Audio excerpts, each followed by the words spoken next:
Good evening, everyone. Welcome to the National Association of Women MBAs. We're pleased to present this webinar entitled the LinkedIn Power Hour. It's 6 p.m. We have a few more people who will be joining, but in respect of your time, we're going to go ahead and begin. My name is Nadia Al-Hashmi, and I'll be your moderator for this session. Please note that today's call is being recorded, and all participant lines will be muted during the broadcast. If you need any assistance at any time, please email us at webinars@namba.org. This session will last 45 minutes and include a question and answer period at the end for 15 minutes. However, feel free to pose a question at any time during today's presentation. You may enter a question by simply typing it into the question box on your control panel and then clicking the send button. These instructions will be repeated later in the program. At this point, I'd like to introduce today's speaker, Ross McPherson. And Ross, I'm going to hand it over to you. Thanks so much, Nadia, and welcome everyone. Thanks for joining us. Today we are going to cover, this is the second in a series, and we're going to be covering LinkedIn this time. Last month we covered some advanced strategies and secrets of professional resume writer. And today I'm going to do the same thing, but for your LinkedIn profile. So we only have, as Nadia had said, we only have about 45 minutes. This is very often a 2-hour workshop. So I'm really going to be paring it down to the absolute must-knows. And if it's okay with you, I'm just going to go full speed, seatbelt yourself in, and I'm going to walk you through what you really need to do to turn your profile into something spectacular. So a couple little basics around LinkedIn, just to make certain we're all on the same page here. The reality and why this is so important. LinkedIn, hands down, is your highest yield strategy to get your brand online. We could talk hours on how to build an online identity, an online brand. LinkedIn is where I would say you start. So your brand, what makes you spectacular, what makes you amazing, is online, at least, that version of you. LinkedIn is the first and highest yield place where you need to do that. 98% of recruiters out there are using LinkedIn to search for top candidates. That's a pretty compelling number. So if you want to be in the pool that they're looking in, then that's where you've got to be. You've got to be on LinkedIn. Most of you, I would say probably all of you, are on LinkedIn. However, the very good number of you, I would say, have either not necessarily kept it up to date. There's sections that may be blank. There are sections that are probably possibly not optimized the way they could be, because what they've actually discovered is that, not every profile out there is spectacular. The benefit is that this gives you a chance. LinkedIn, your profile gives you a chance to really present sort of a 360-degree look at you, much more than your resume can. Your resume is critical and presents you in a certain way. LinkedIn, if you do it properly, can show other elements of your qualifications and your suitability. And it can also help address that whole idea of fit, that elusive idea of fit, because you can show a little bit more personality on LinkedIn than you can typically in a resume. Ultimately, this is your goal. You want your profile on LinkedIn to market you, showcase your value to an organization, build your brand, and you want it to resonate with your target audience. And this is really important. And I probably mentioned this last month when we were talking about resumes, but you've got to know who your target audience is and what they're after. If you're trying to get into investment finance, you need to know what the world of investment finance and people who would hire you are looking for, and everything in terms of skills, expertise, qualities, attributes, the whole 9 yards. What are they really looking for? And what you have that matches it, that's what you've got to really showcase, and that's how you're going to resonate with them. And as I'd said, the problem is, although most of you, if not all of you, are on LinkedIn, the reality is, and this is not my opinion, this is coming from recruiters, most LinkedIn profiles they see are awful. Really sort of, as they said, subpar. So what you want to do is you want your profile to be that dynamic one that they stop at, because it will stop them in their tracks. If they see a whole bunch of average profiles and then they come upon yours and it's got everything in the right place and it does something, you're going to get to the top of their list. If they do a search for someone like you, if you've got the right content in there, you're going to come to the top of the list. It just works like a Google search. If you're on page 3 of a Google search, you may as well not exist. Same thing in LinkedIn. If they're doing a search for someone like you, you want to be at the top of that list, and you've got to design it strategically in order to get there. So many of you may be aware of this and probably have noticed this. Just recently, Microsoft purchased LinkedIn, and they've made some rather radical changes. And they've changed the usability in certain areas. They've improved some areas. Other areas they've just taken out. And one of the things they've done is they've sort of adjusted the way your profile looks, the way the whole desktop looks. So a couple of those profile changes just in a short form. You've noticed it's a much more stylized, much more simplified look to your profile. It looks a lot more like the mobile app and is used. Its sort of usability is a little bit more similar to the mobile app. The photo is smaller, and the photo is important. I'm going to be talking about the photo in a second. The photo is smaller, it's round, it looks a little bit different. You want to make certain that your photograph is kind of optimized to this, because before there was an ample-sized photo, you could really do a lot with it. Now that it's smaller, there's not as much you can do with it. So I just want to walk you through how to really make that as strong as it can be. This is one of the things that makes me very sad, actually. There was a time, excuse me, there was a time when you could rearrange the sections in your profile to work for you. So say, for example, if you were very early in a career and you were getting your MBA and you knew that your MBA was going to carry more weight than your previous experience was, you could move your education above your experience. You could move anything around in any order you wanted to. They've taken that flexibility away. So we've really got to make certain that the sections that are showcased, you're really taking advantage of, because you can't kind of manipulate the profile and the order of things to work in your favor. There used to be a ton of sections you could put in any order you wanted to. Now they lump a lot of them under what's called accomplishments. And it goes sort of near the end. But again, I'm going to show you some of the things that you can put in there. And there are ways in which you can, again, optimize that.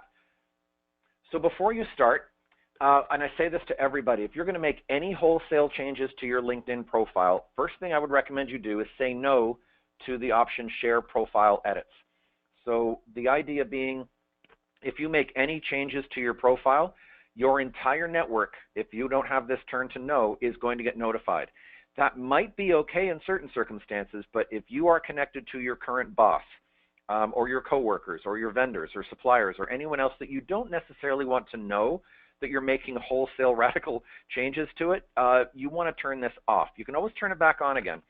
And it's really simple. You just go into the privacy settings when you go into your account settings, under privacy, and it's right there. Sharing profile edits, you just want to make certain you turn that off and then make your changes. You can always turn it back on again. For example, when you complete your MBA, turn it on, update your MBA, and then everyone will get the announcement that you just completed your MBA. That's a great reason to share an edit. But if you're just making edits right now for the sake of making edits, or you're in a sort of what I call a stealth job search mode, it's best to turn them off. So that's the first step. The first thing I want you to consider, and I mentioned this earlier, and again, forgive me, I'm just diving right in and going full speed. The photo. First off, I would recommend, for anyone on the webinar who does not have a photo, I would really encourage you to do so. I understand the thinking behind not putting a photo up. There's privacy. People are uncomfortable with a public platform. Not everyone is comfortable with the whole social media idea of putting themselves out there. I get that. However, if you are looking to be found by a recruiter or a hiring manager or connect with the right people, the fact of the matter is they've done the studies and found that if those profiles that don't have a photo are 7 times less likely to be contacted, 7 times less likely to be connected with. So here you are trying to put your best foot forward, and people, and you know it as well, many of you know it when you're sort of moving around LinkedIn and checking people out and looking at people and trying to connect with people, and if you see a site and it doesn't have a photo, there's a little part of you inside that's a little disappointed.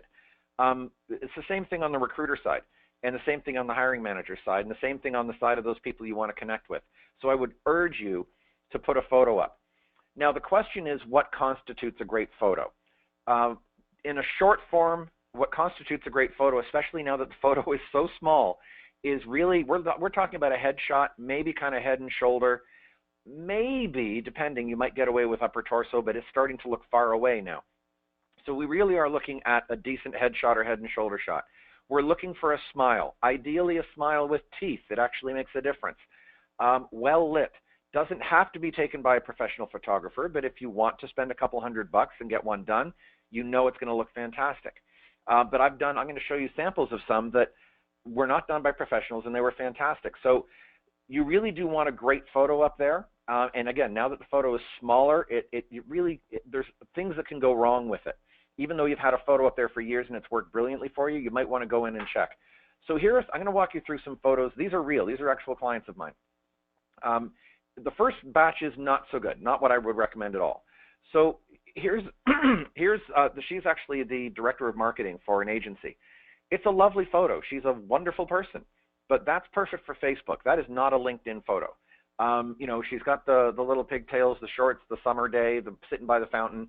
It's a lovely photograph of a great person, but wrong photograph for LinkedIn.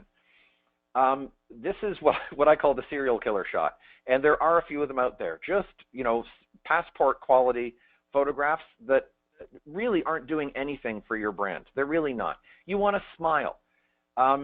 There's a smile, but please don't give me any cropped, overexposed photos. And you can see the phantom arm in the background. This is not great. I know you love that photo, and it's from whatever party it was, whenever. This is not the photo to put up on LinkedIn. And here's one. It looks like a great photo because I've got it very large on this screen.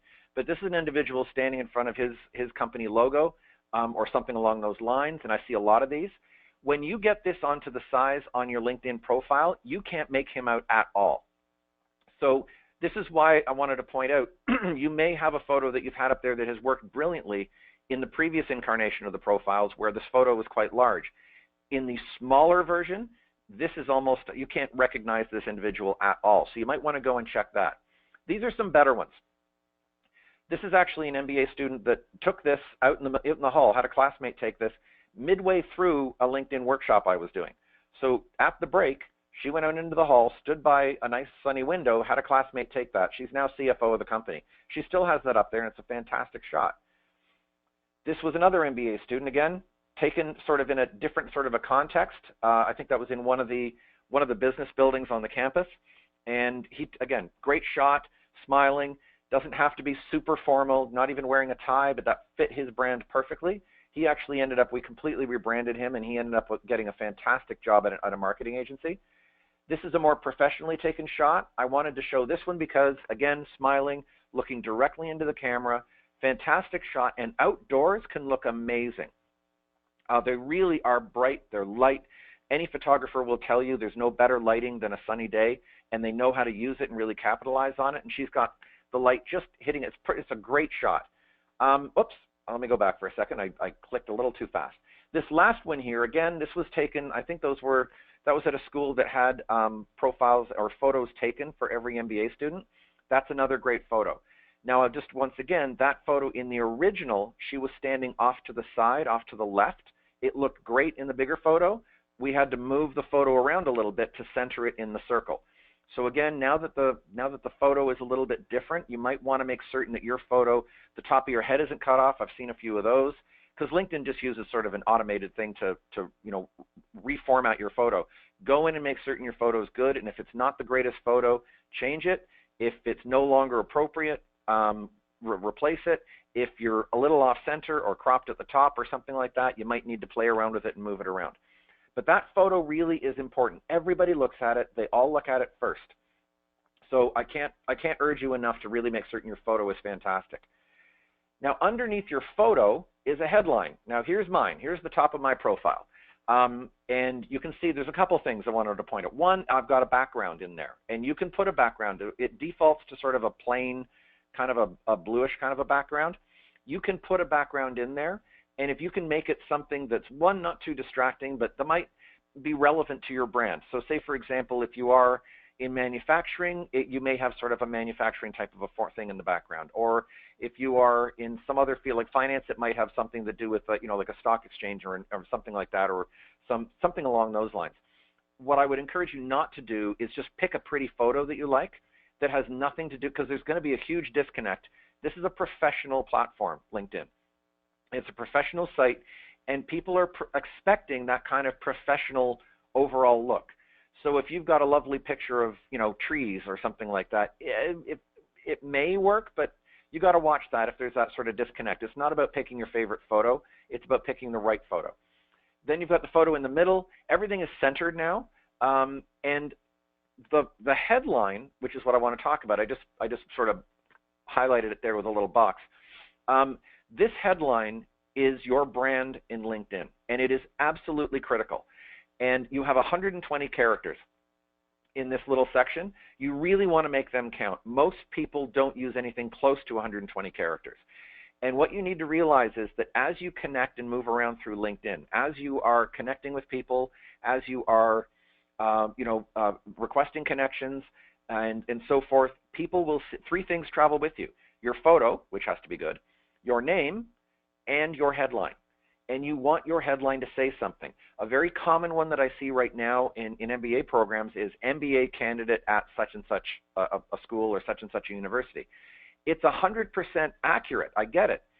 But is it doing anything for your brand? No, it's not saying really anything about you. I don't even know what area you specialize in, where your strengths are, and that sort of thing. So think about if this was like a business card that you were handing around and you didn't get a chance to talk to people. This business card was going to entice them. You would have your name, and you would have something under it that was designed to, some little phrase that was designed to entice them. That's what you want here. And I'm a big fan, a big proponent of packing as much as you can in there. If you can come up with an adorable little phrase, some catchy little phrase, they can work. But generally speaking, I find what works better with my clients is something along the lines of what I've got there, where you just have little bursts of qualifications or titles or something along those lines. So let me show you what you could do. And these are 4 completely different examples of it. So it could say something like MBA candidate seeking management consulting role, strategy, operations, growth, Greater Chicago area. See, now I've learned something. Now that's actually saying something, and it's taking up all 120 characters or very close to it. This is another way of doing it. Focus, international finance, 5 years experience, fluent English, Mandarin, French, MBA candidate, University of San Diego. Again, I've learned something, and you are including the MBA in there. It's your choice if you want to. I think it's a great idea because most of you are obviously using your MBA to leverage a career move of some kind, whether it's a move up or a move across or a move out and a move in a different direction. Then your MBA is probably something you want to showcase. Here's a totally different way of doing it. Second-year MBA candidate seeking investment finance internship in New York City, international experience, or finance and quantitative analysis, 4 years experience, financial models and probability analysis, Pepperdine MBA candidate. You get the idea. And I use these little, I'll either use dashes or little vertical slashes or something along those lines. But that headline has got to say something. So I'd really encourage you. I mean, this is an area that even, it doesn't matter. I have clients who are CEOs, and all it says is the default, and the LinkedIn default is your current title at such and such a company. And it's fine, but when you start wanting to make a bit of a move, it's not saying much. And if you're trying to make a move across or out into a totally different area, it's really not working for you. So that headline is one of the other key things. Again, it travels with you. It's your brand through LinkedIn. You want this to say something. And unfortunately, I'll just give you a little thing. When you are trying to build it, I usually build these and tweak these and modify them just in Microsoft Word, and then I'll highlight the sentence and see how many characters it is to see if it'll fit. Unfortunately, the spaces count as a character, so you are kind of limited that way. But my guess is most of you aren't coming close to the 120 characters, so really see what you can say in there. So we've got the photo now. You've got a fantastic, dynamic, smiling photo. You've got a great headline that actually says something and tells me something about who you are. It's your brand statement. Now we get to this one, the summary. The summary section is one section that, here's what I'd probably guess. A number of you, my guess is, have nothing there because you had no idea what to say. Or you may have copied something from the top of your resume, which is not a great practice. It's a different platform, it reads differently, and this is a different opportunity to sell yourself in a different way, so it ought to be different. Or many of you, if you have something, you've got something about maybe 3 or 4 lines, and that's it. Very few people take advantage of this. There's a reason LinkedIn gives you 2,000 characters, because LinkedIn uses, this section is important to LinkedIn. It's part of their algorithm, part of their SEO. You want to get some keywords in there. So here's my recommendation in terms of building a summary. And I'm going to show you 3 samples and totally different ways of building them. And I know how intimidating starting with, Ross says 2,000 characters. What on earth am I going to say? I'm going to show you how you can build them, and you can probably fill 1,400 to 1,500 characters just like that in no time at all. So you have 2,000 characters. Please customize it. Please don't copy your resume if you really want this to work for you. Here's the other thing. You want to make it a little more personal and conversational. So in other words, you can use the first person. You can say, I did this. I am currently completing my MBA at so-and-so. It's still very professional, but you still want it to sound a little bit more conversational. You can sound distinct, avoid cliches. Please don't, and I said this in the resume one as well, please don't put something down like I'm a strong team player with outstanding oral and written communication skills. It's such a cliche. They just ignore it. Actually, if communication skills are really important, tell me about your communication skills. Talk about them a little bit more. In what context do they come in handy? Sort of try to avoid the cliches. In your summary, please avoid huge paragraphs. I said this with your resume last month as well. Short little bursts of information, short little chunks of content work better. And when I'm building them, I'm talking something that's like maybe 3-4 lines maximum, ideally, if I can. I really try to keep them brief and then skip a line. Maybe a couple sentences, skip a line. Really open it up a little bit so it's easy to read. If you put 2 enormous paragraphs in there, I guarantee you no one's going to read them. Pack it with those keywords. And by keywords, I mean, what are the kind of skills, attributes, titles, the kind of, think about, okay, if you're a recruiter looking to find someone like you for the kind of role that you want to be found for, what are the sort of search criteria that you think they're going to look for? Look at job postings, see what they put in there. And if you've got those skills and those attributes, make certain you're referencing them in your summary. Because again, when LinkedIn does a search, this is one of the areas they look. They look in your summary to see if these kind of phrases are in there. So here's what I would recommend. I'm going to give you 2 things, what your summary should include and what your summary could include. The should, which I would recommend to everybody, is a really strong opening sentence, a strong opening sentence, those first 1 or 2 lines. The reason being is, if you look on the profiles, they don't show you the whole summary right off the bat, which means, say, for example, a recruiter looking at this is not going to see your entire summary right off the bat. They're going to see 2 lines if they're looking on a desktop. If they're looking on their mobile device, they're only going to see the first line. So you've got to say something there. You've got to pull them in. You can't eventually get to the point. You've got to start with a strong statement that's going to compel them to click that little button that says learn more. And then they see the entire summary. So pull them in with that opening statement. Something impressive, your focus, something about your qualifications, the type of role you're targeting, where you add value, something that's going to grab them. The sort of samples I'm going to show you do that. That's what I would recommend all of you have, and it doesn't matter whether you're an MBA candidate, an MBA grad, or whether you're 20 years into your career. That opening line has got to say something, got to pull them in some way. Beyond that, you could include, if it's relevant, a brief career background or a highlight or result if it's relevant. If you're staying in the same area or trying to move up in the same path, that might make sense. If you're trying to make a career switch, you don't even need to mention your previous career. Obviously, something about your MBA. Why are you studying your MBA? What are you focusing on? If there are relevant courses, there's all sorts of stuff you could talk about. What it augments or supports or strengthens in terms of your suitability or qualifications. If there's something, if you're holding any positions within your cohort, you can talk about any number of things to impress. This is one I love. These phrases are phrases I put in my LinkedIn profiles for my clients all the time. Where you thrive, and you can actually start a little section that says, I particularly thrive in, and you can talk about the type of environments, the type of companies, the type of situations. I work best, I best fit in to organizations that are like this, or in environments that are very creative and dynamic and move at a fast pace, or something like that.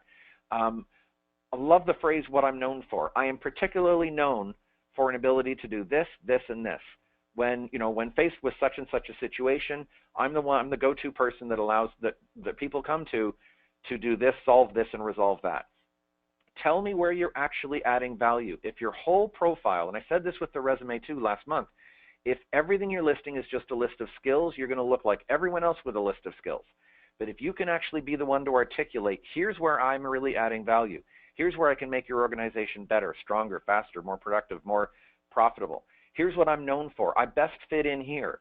And that is tremendous, because then you get a company that wants someone like that and has an environment like that, then you look like the perfect solution, as opposed to just a generic candidate that looks like everyone else out there.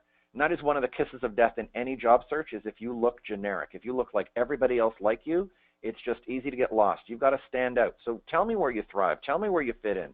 Tell me what you're known for. What are you particularly strong at? You could include, and these are all coulds. I'm not saying you have to. You could. Any unique work experience or projects that you want to highlight that you don't have highlighted elsewhere. You can also mention things twice. If you have a section in there where you talk about something about your MBA under the education section, you can still reference it again here, just say it in a different way. if you're making a career change, and I mentioned this last time again with the resumes, you don't have the luxury of saying I've got 5, 10, 15 years experience doing X because you're trying to get into that area. But what you can say is I'm ideally suited to, and then start talking about where you can fit in, what you can do, where you can add value, and so forth.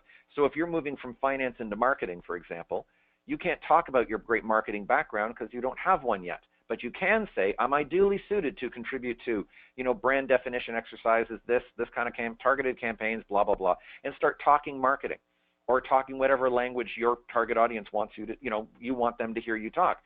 So that ideally suited to or able to is a fantastic way of building up some content even though you haven't moved in that direction yet, and it allows you to get some keywords in there.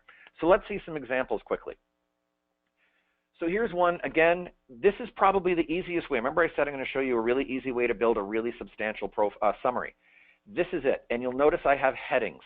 And all you need to do headings is put all caps. You can't bold anything in there or change the font.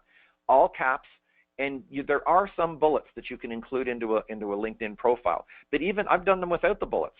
But here you'll see that remember that strong opening line that's meant to actually say something? My specialty is international finance. I have 6 years experience with leading investment firm, and I'm currently completing an MBA at the Eli Broad College of Business, Michigan State University. Now you've got my attention. It says something. Next line, I'm looking for a senior analyst or consultant role in a global investment firm. And then we broke it down into 4 or 5 little headings. So just think about what headings could I say? Finance background or finance experience, a couple little brief statements. Remember, not a long paragraph, not reiterating the entire resume, just some brief things to impress. Something, next heading, something about the MBA. The first line says, this is going to further broaden this skill set. I'm in the top 5% of my class, and I'm currently the president of the International Finance Association. And then another thing, my coursework and projects include, and here we get some of those finance keywords in there. You could have a section called qualities if you want to. I'm a leader, a problem solver, an innovative thinker. I'm fiercely competitive. I always recommend at the end of your summary, put how to contact you. Yes, they can contact you through LinkedIn, but if they really want to contact you, tell them right now that the shortest distance between I'm impressed and I want to contact you, give them your email address. In this case, he even wanted to put his phone number down. Not saying that for everybody, but you can do that. Even what people are saying about me, which are, you can pull quotes from, emails, reference letters, anything like that. Yes, you might have recommendations on LinkedIn, but this allows you to pull things from other areas and put some quotes in. And you could order these in any order you want to. So one of the things I do, if I'm doing a workshop, I'll say to people, for those of you that don't have much of a summary, what are 3 or 4 headings you could put in that would make sense to someone, that would say something about you, that would organize your thinking and organize your presentation of what you have in terms of qualifications. And this is the easiest way to do it. And what you find is, you'll notice I don't have a lot of content under each heading. This is about 1,500 characters. So all of a sudden you've got a substantial summary. So that's one way, probably the easiest way of doing it. It's not right for everybody, but that's the easiest way of doing that. Now here's another one. Oops, there we go. I'm going to go back one. Okay, so this was an individual that was getting his MBA, his part-time MBA. He was a chemist, and he wanted to move into management and business. He wasn't getting much luck. So what we did was completely rebranded him, and what he wanted to do is the benefit or value he was putting forward was, I've got both. I've got an MBA, which gives me the business side, business knowledge, and I've also got the chemistry side, so I've got the technical. So if you need someone who can stand in the middle and communicate between those two worlds, I'm your person. And that's how he presented his stuff. So this is how we did it. I'm a senior chemistry professional combining 10 years technical experience with an MBA in general management. I'm looking for management roles requiring balance strengths in both of those areas. And then we said, this is kind of like that ideally suited to or able to. He's never done this before, but we said, here's where I can add value. My unique combined skill set allows me to serve as, this was his phrase, serve as the Rosetta Stone between technical and business. Combine, technical and business to align operations to strategic objectives, manage and optimize efficiencies, improve collaboration, serve as a conduit between them. So he was presenting himself as, here's the solution that I'm offering. And then we got a whole bunch of other great keywords in here. One of them is these keywords. I'm ideally suited to contribute to strategic management, operations management, finance and accounting risk management, continuous improvement, and so forth. Getting the skill sets that he knows he can do, at least in here.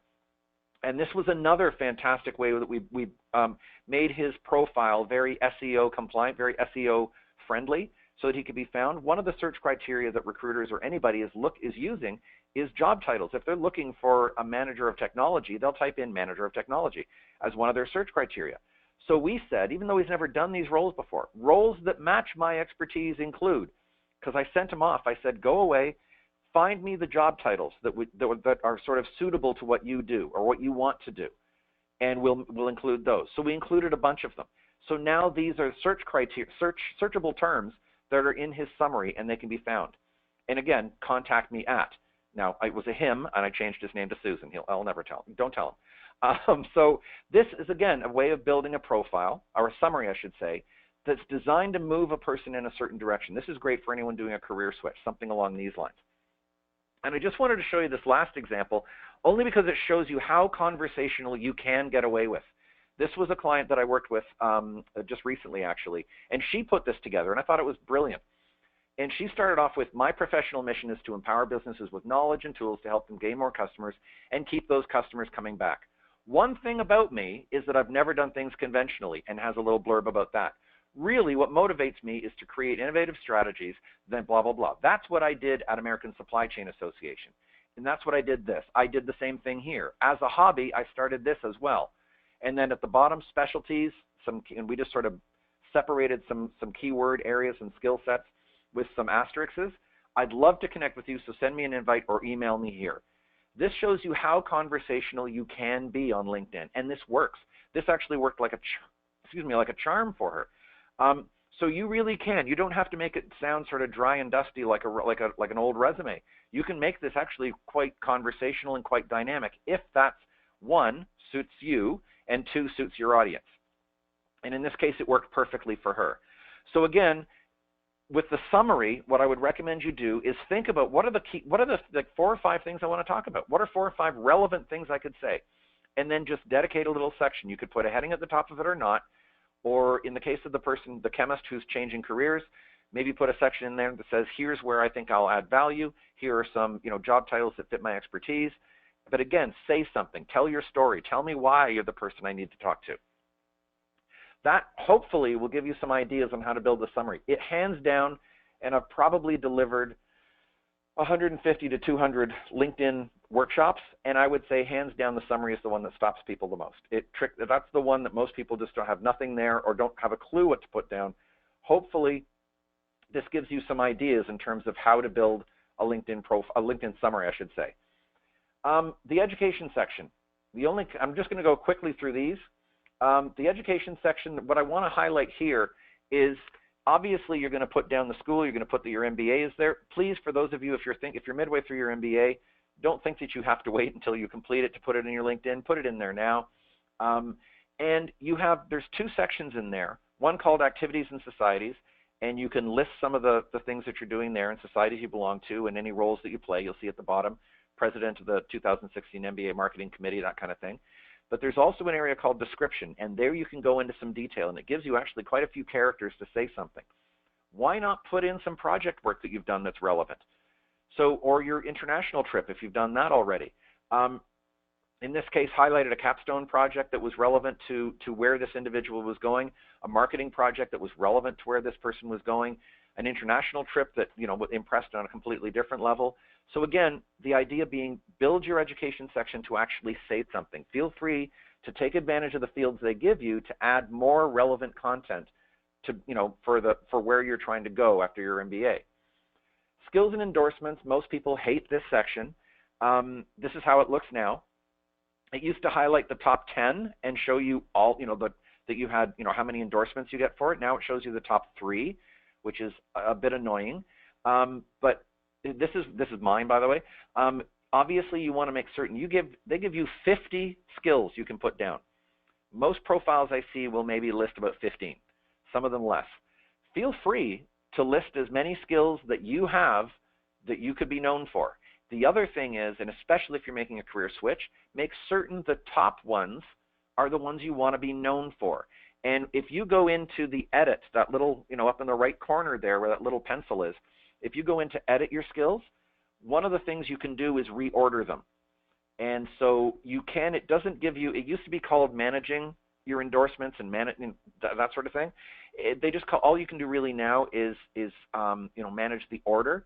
So you could flip the order of things and just make certain, now that they really only highlight the top three, make certain those top three are three you want to be known for. They're relevant.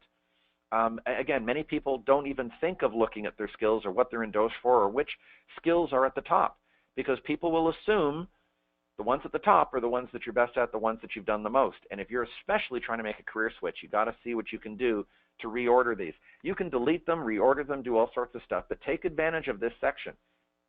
Because again, LinkedIn's not getting rid of it anytime soon. I know there's frustration in the past. People have been endorsed for skills they didn't know they had by people they've never met. It's not perfect, but it is an important piece in LinkedIn, and it's a huge part of their algorithm. So make certain you're getting the right kind of phrases and right skills in there. The accomplishment section, as I said, the accomplishment section is what houses an awful lot of some of the other miscellaneous sections.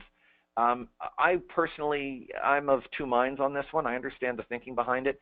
I wish it weren't buried at the bottom, because I have some clients for whom some of these sections would look brilliant if they were further up. All I can recommend you do is at least complete them. So some of the sections that are now in accomplishments, certifications. So if you've got your PMP, you have the option of putting that under education. I usually separate certifications and education. I actually really do quite take that literally. So certifications, feel free to complete that. Any courses that you've got. So again, it may not necessarily be degree granting. It may not be giving you a certificate or letters after your name or a designation, but if there's a relevant course that you've taken, say you've taken a Caras negotiation course or something along those lines, or a leadership course, an executive development program, include them in here. Make certain they're in, because they are looked at. Honors and awards, by all means. You can even mention, that could be a section. If you've got a bunch of honors and awards, you could stick a section in your summary that talks about that and include them here as well. Languages, feel free. I usually say, unless you are pretty much fluent in another language, it's not worth saying. I've seen some that sort of put down German, basic knowledge or elementary, basically not even, I can order dinner in Germany. That's about it. If that's the case, it doesn't really belong in there. The other option is, the other sort of criteria you can consider with languages, many of you may have multiple, like 4 and 5, but do you need to mention, there's some languages that you're probably not going to be running into. If it's relevant, by all means add it, but you're not obligated to list every single one. So it's just about I'd rather you really listed strengths as opposed to just listing volume. Patents, if it's relevant. If it's not relevant, obviously you don't need to mention it. Now this one's interesting, projects. The reason this is, I wish this was a separate section, only because so many people, so many clients of mine have amazing projects they've worked on in one context or another that they really want to showcase. This is a section where you could showcase it, but it's buried at the bottom in the accomplishment section. That's all we've got to work with now. So at least complete them. So if you could, for example, if you didn't put it in your education section, or if you don't have room because there's other projects you could include under your MBA, you could include some here. If there's special projects you really want to highlight that you don't have room for in your experience section, then you could include them in here. If you've done consulting on the side that's relevant, you could include them in here and provide a little bit of detail. So this is a section, again, that really you want to take advantage of. Publications, if you've got them, by all means. Test scores, if you're so inclined, you can include them. Organizations, this is where if you volunteer, if you sit on any boards, if you sit on any committees, this is a great section. I do know recruiters look at this section. They do want to know, are you involved in your community? Are you involved in your industry? And if you are, then this is the section, and feel free. You can certainly, say for example, you sit on the finance committee with some organization. Then by all means, you could just simply say finance committee and the name of the organization. But if you're given a chance to actually tell me some of the things you were able to do and contribute to, feel free to go into a little bit more detail there. So, one of the other things I'll sort of mention is, one of the other things you could add in your summary even is, if you contribute to your industry or if you do volunteering on the side, that's another nice thing you can sort of put towards the end of your summary is, when not, doing this, when not, outside of professional life or something like that, I'm an active contributor within the industry, sitting on the finance committee with the ABC organization or something like that. And you can also list it here. So feel free, once again, go through that accomplishment section and see what some of the things are that you can add in there. These are, I really spent most of the time, obviously, talking about getting a great photo in there, getting a great headline in there, really putting in a summary that says something, has the right kind of content and the right kind of words in there, taking advantage of the education section. In your experience section, I'm not going to go into great detail. All I really need to say around that is, just like in your resume, feel free to tell me how good you are. Where did you add value? Get those great accomplishment statements in there. I know some people are of the school of thought that they just want to list, companies and job titles.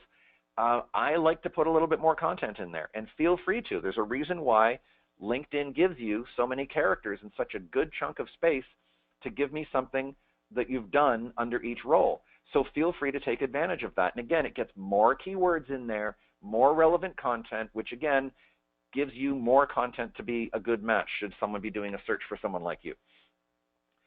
So we're getting down to the end, and this really is sort of the 45-minute speed of sound sort of version of it. But some final thoughts around this. I can't stress this enough. Most people have really honestly built what I call they have what's called an accidental brand online.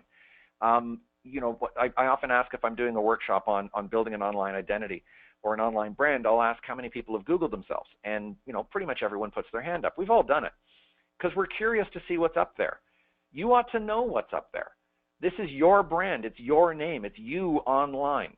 So, when it comes to anything that's up there online, and especially your LinkedIn, don't have an accidental brand. Don't have an accidental presence on LinkedIn where it's just sort of, I threw some stuff in there and hopefully recruiters will call me. Take a very deliberate and strategic approach to this. Put the right photo up there. Put the right headline up there. Get the right content in your summary. Get the right content in your experience and education. Fill in the right other sections in there. Connect with the right people. You take a deliberate and strategic approach to this, you will reap those rewards. You really honestly will. That's the kind of ROI you're after. You want to be connected to the right people, and you want to be found for the right opportunity. And if you have sort of an accidental profile up there, you're not going to get it. Get a deliberate and strategic one, and all of a sudden, doors start opening and your phone starts ringing off the hook. That's what we want. So know your unique value and your unique expertise. That's a big one. You've got to be articulate in that. Know what your target market wants. And if you can showcase the best elements of you that match what they want, I guarantee you will attract the right people and the right opportunities. And that's what this deliberate and strategic approach is about. So I'll sort of end things there, wish you the absolute best of luck. And how about we open things up to questions now?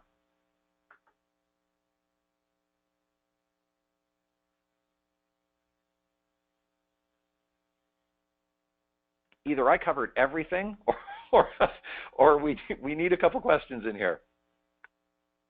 So Ross, Yeah. nobody has any questions yet. Okay. Well, Um, do you have a question? um, One of my questions would be, do you have any other recommendations, specifically in regards to what is too personal? Oh, And okay. yeah, what are the boundaries? Because you were talking about, making it unique to us. Should we, the background photo, for example, should that be specific to our company, or do you think that we should always sort of keep that open? How specific should it Yeah, be? that's a good question. I mean, you do want to make this a little bit. You can make it, I should say, a little bit more personal, a little bit more conversational, and show that other side to you. But remember, it's still a professional platform. So I very often say, whenever if you're in your summary, for example, if you want to talk a little bit about outside your professional life or make it more conversational, you can. But you very often make the analogy that, think about this as you're having a conversation with someone at work. You're having a conversation with a client, and you're talking work, but it's a little bit more conversational. It's still got that professional context. In terms of personal stuff, I really do think you draw the line with LinkedIn. There's, for example, I've said this for years. There's a section in LinkedIn where you can include your birthday and personal information. In my opinion, this is not the place for it.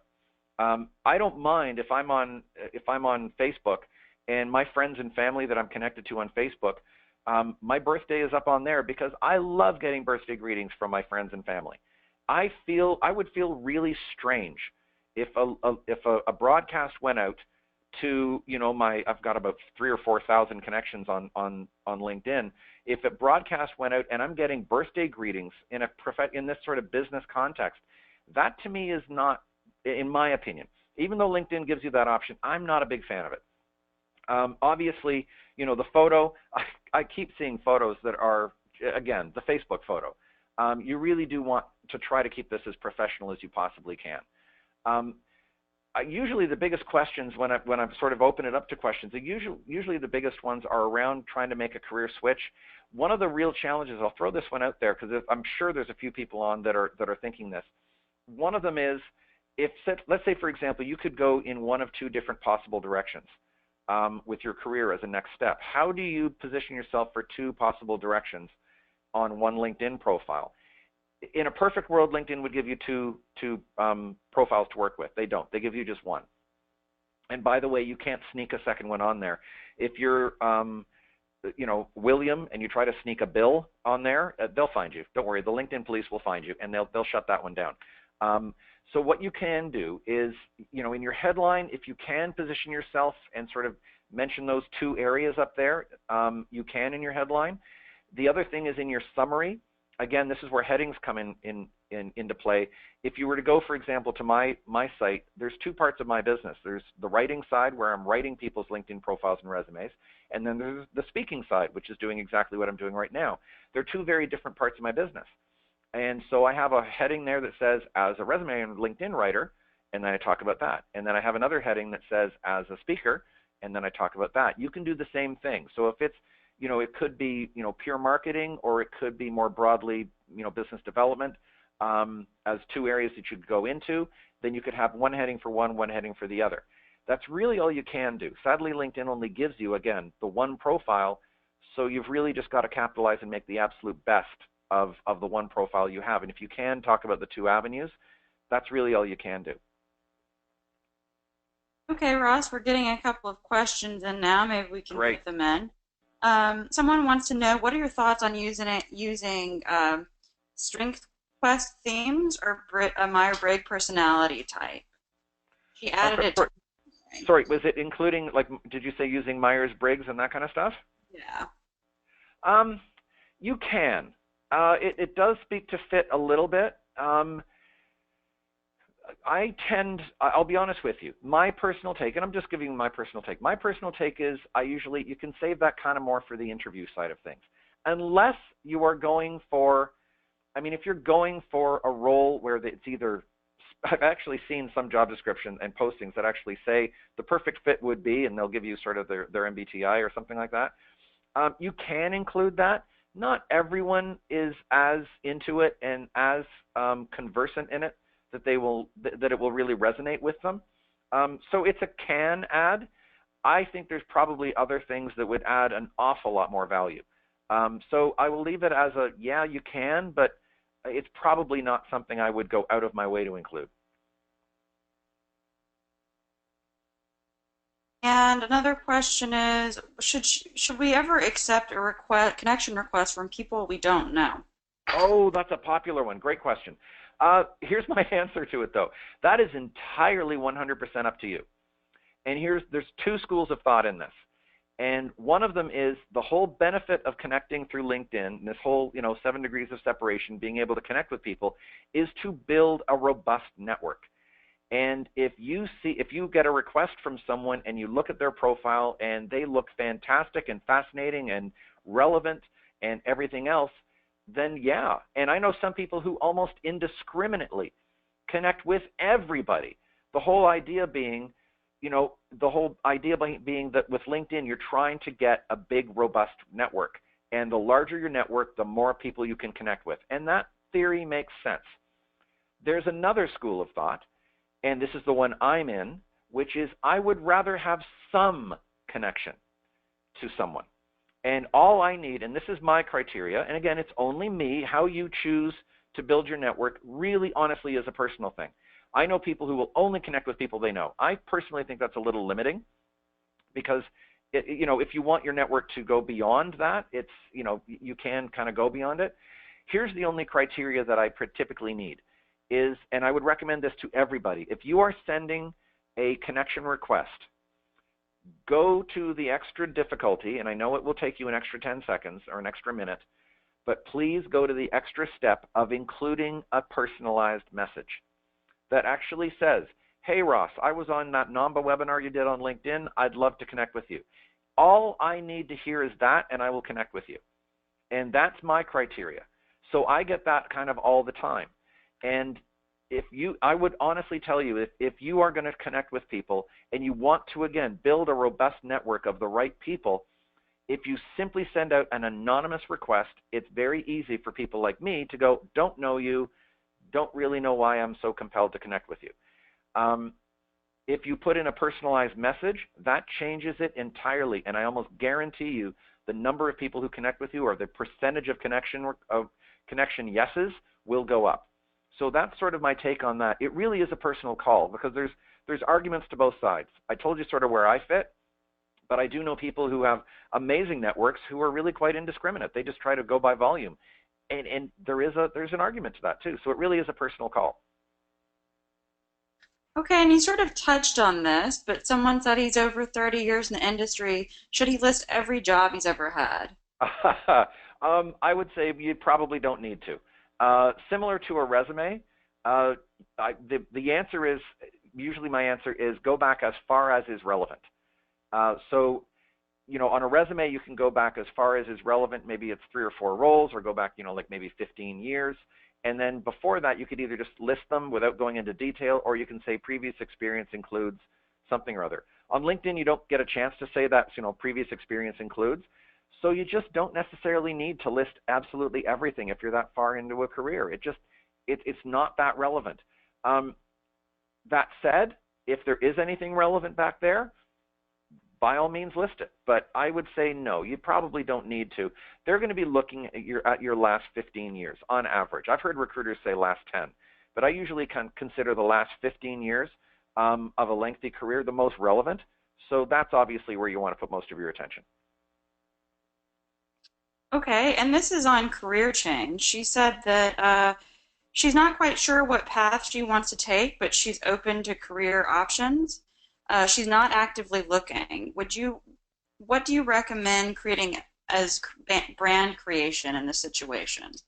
That one's a little trickier, but obviously what you want to highlight in a case such as that, I'd probably be asking you, what are those strengths that you have that you love demonstrating? Where do you think you're particularly strong? I know people who've said I'm really good at this, but I hate doing it. Well, then let's not push that. So what do you love doing? Where do you think your real strengths lie? And that's probably what you would want to push. So, you don't need to necessarily say in your headline, that you're a marketing professional or a marketing executive or whatever. You could simply say, experienced professional, and then just mention, 3 or 4 skill sets, like your absolute top, or where you really add value. Helping company, you could come up, it's not perfect, but if you said, helping organizations do this and do this. And then if you want to mention, say, for example, if you've got your MBA, you could include that. That could be a quick headline. And then in your summary, just talk about some of the great work that you've done, or, some of those key areas where you love to make a difference, or where you're particularly strong. And you're not necessarily pointing yourself to a job title, but you're at least saying, here's what you get when you get me. I'm known for the ability to do this. I love doing this. I'm the type of person who can do this and this. And then you can build a profile that way, or a summary that way. So you don't need to. If you can zero in on a job title, great. But if you're still undecided, just simply pick, well, what is it about you would want anyone to know? Think about, across the whole breadth of what you could do, what would you want them to really know about you? Where do you think your real strengths lie? Let's pick the top aspects of who you are and the kind of value you bring to an organization, and let's highlight those. And that's probably how I'd go about it. So we only have 5 minutes left, but I'm going to try to get through as many of the other questions as we can. Go for it. This one's more about sort of personal. How personal do you want to get? What are your thoughts on posting articles, particularly ones that are political or controversial in nature, and how that contributes to building a personal brand? I think posting articles and getting some thought content up there is a great idea. Obviously, you do want to be cautious in terms of what you're putting up there. I'm a big fan, big proponent of, I mean, if you're in, whatever field you happen to be in and you've got some great ideas or some nifty ways of doing things or some thoughts on what's going on in the market or in the business or the industry right now, by all means, put something up there. I think it's a great idea to build a brand and people all of a sudden start wanting to connect with you, and the right people who are reading the articles. When it gets into topic, like overly topical, whether it's I usually say politics and religion are just two areas you want to try to avoid. I'll give you the little caveat to that. I have had clients who have said this is a big part of who I am, and if anyone has a problem with it, it's not a good match for me, and that's fine if you want that. But I would usually say, I'd say 90% of my recommendation is stay away from those two topics unless that's the realm you work in. If you are in those worlds, by all means. But I would probably caution the idea of being deliberately controversial to make a name for yourself. I've known people who have tried that. It tends in the long run to backfire. So I would say yes to articles, get some great thought content up there, but really watch what you're putting up there. Because I've also known LinkedIn will take things down. If they find that it is just the wrong tone, they will take these things down, and they will give you that sort of, slap on the wrist kind of thing. They're very serious about what they have up there. Okay, and the next question is, if you're interested in a particular firm, how high up the C-suite can we reach out to get a foot in the door? Oh, that's a good one. I mean, in terms of just connecting on LinkedIn, go for it. I mean, go right up to the top if you can. There's nothing wrong with that.